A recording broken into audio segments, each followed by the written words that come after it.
Shalom saudara-saudara yang terkasih di dalam nama Tuhan Yesus. Pada saat ini kami menyapa melalui firman Tuhan. Sebelum kita mendengarkan firman Tuhan, kita bersaat teduh sejenak.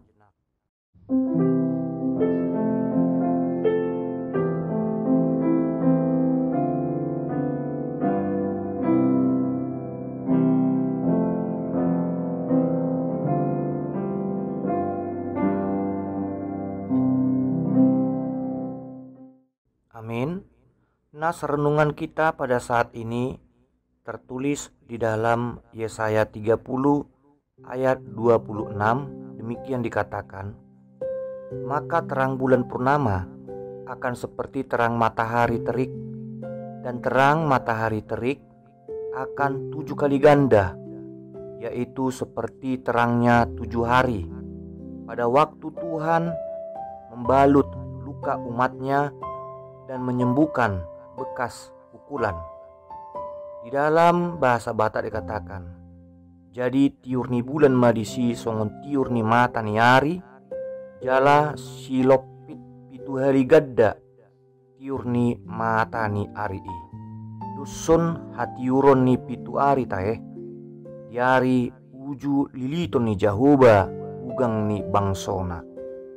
Jala pamalungon na huli-huli na bagas, pinahen ni pamicang na. Judul nas renungan kita adalah Tuhan sumber kesembuhan. Jika seseorang selalu hidup di dalam keraguan-raguan, maka ia dapat menyesal seumur hidup. Rasa ragu-ragu merupakan bagian dari sifat manusia. Tetapi kita harus mengingat, meskipun keraguan bagian dari dalam diri kita, bukan berarti sifat ragu tersebut harus dibiarkan sampai menggerogoti batin. Penyesalan bisa saja datang dari keraguan untuk memilih siapa yang dipercayai di dalam hidupnya.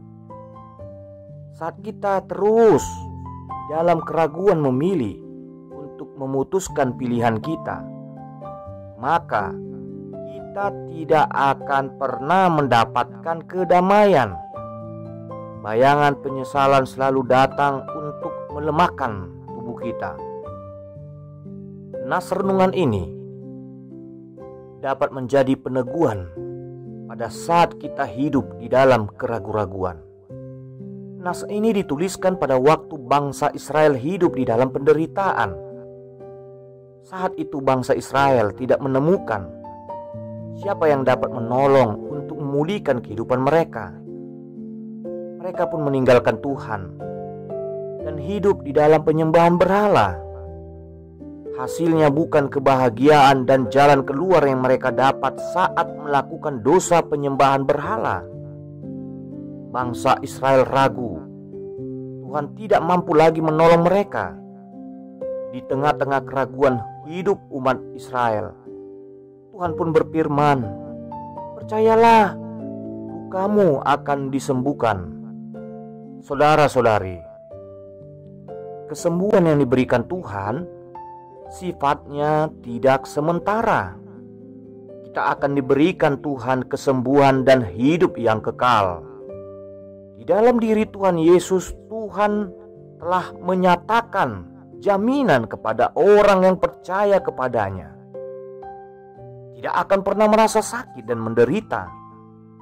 Firman Tuhan mengatakan, tetapi sesungguhnya penyakit kitalah yang ditanggungnya dan kesengsaraan kita yang dipikulnya. Bahkan saat Tuhan Yesus datang kedua kali ke dunia ini, Dia akan membangkitkan orang yang percaya padanya dan menjadikannya pewaris kerajaan Allah. Saudara-saudari, Tuhan sangat mengasihi kita. Walaupun kita hidup di dunia ini menjalani begitu banyak penderitaan, bukan berarti Tuhan tidak melihat dan tidak mau menolong kita. Di dalam perjalanan hidup ini, tentu kita pernah merasa tidak mampu sendiri menghadapi setiap masalah dan kesulitan. Tetapi Tuhan menghendaki kita supaya tetap memiliki semangat hidup untuk mau berjuang, bangkit dari keterpurukan kita. Orang yang percaya pada Tuhan tidak disebut orang yang pasif, orang yang hanya duduk diam dan hanya bermimpi. Tuhan mengajarkan kita bahwa semua penderitaan di dunia ini adalah pencobaan biasa yang tidak melebihi kekuatan manusia. Firman Tuhan berkata, sebab Allah setia, dan karena itu Allah tidak akan membiarkan kita dicobai melampaui kekuatan kita. Oleh karena itu, apapun keadaanmu, baik dalam keraguan karena sulit bangkit dari keterpurukan ekonomi dan penyakit yang tidak kunjung sembuh, marilah, datanglah pada Tuhan dan terimalah kekuatan, kesembuhan, dan keselamatan. Tidak ada yang mustahil bagi Allah. Kesembuhan dan keselamatan segera akan diberikannya padamu.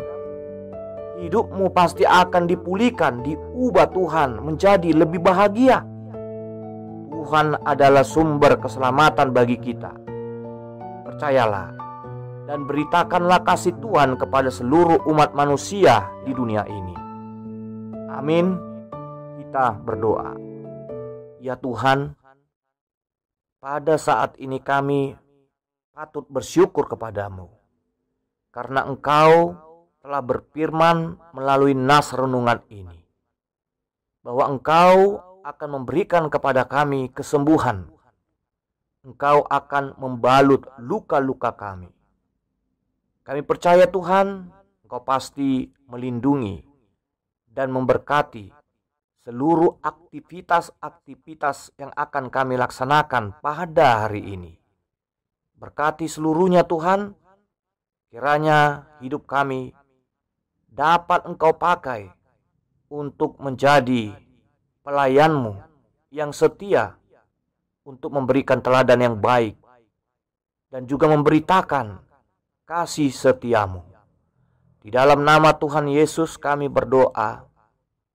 Amin. Kasih karunia Tuhan Yesus Kristus, damai sejahtera dari Allah Bapa, dan persekutuan Roh Kudus kiranya menyertai kamu. Amin.